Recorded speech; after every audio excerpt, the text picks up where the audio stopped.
The US military has acknowledged that over half Guantanamo Bay prisoners are now on hunger strike.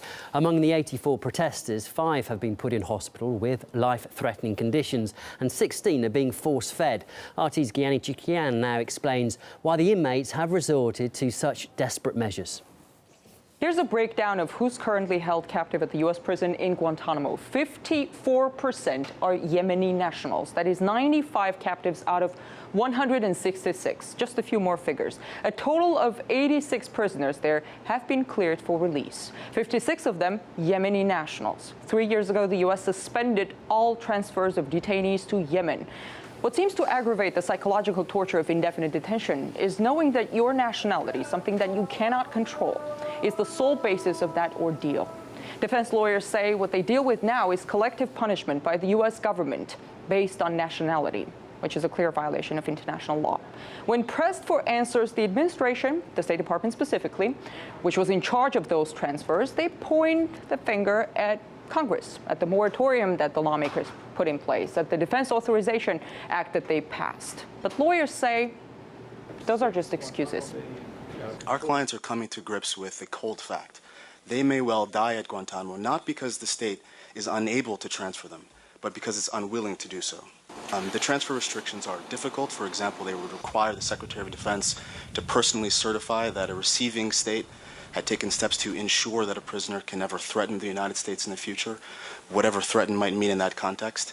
And obviously no state can guarantee that a future event will or will not occur, but that was the point. The point was to discourage transfers from Guantanamo. Citizens of 48 countries in total have been held in Guantanamo since the opening of the prison in 2002. The majority of them were from Afghanistan, and over the years, most of them have been transferred back to Afghanistan. The second largest group of captives were from Saudi Arabia, then Yemen, then Pakistan. But you see the scope of the manhunt. It included 48 countries. As of now, it's not just Yemeni nationals who are stuck in this legal limbo, but the rest as well. Michael Williams, senior advisor for Guantanamo policy in the Office of the Legal Advisor at the U.S. Department of State, testified before a Human Rights Commission, and here's what he said. We will continue to work through the Secretary of State and the other arms of the U.S. government to accomplish transfers. First of all, Mr. Williams of the State Department gave this testimony in the middle of March. That is 3 months after the State Department shut down the office that was working on those transfers. So it is not clear how they continue to work on it if they shut down the office that was doing that. Also, defense lawyers present at this commission hearing saw the response as an attempt to water down the core issue, to bog it down in legal details, which seem to have no effect on the outcome. The indefinite detention that they're asking for or justifying is under the laws of war, and in the states, United States mind, that war ends at the end of hostilities. Against who? Al-Qaeda and associated forces. Well, what does that mean?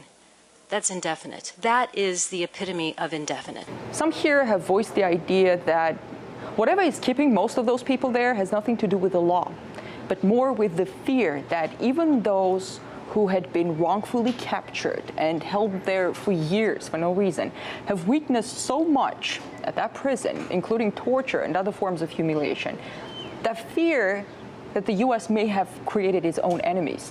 There you have dozens of people cleared for release and still languishing in prison. So they may have fallen victim not just to their wrongful capture, but now to U.S. politicians' assumptions of what they may or may not do in the future. In Washington, I'm Gianni Chikian.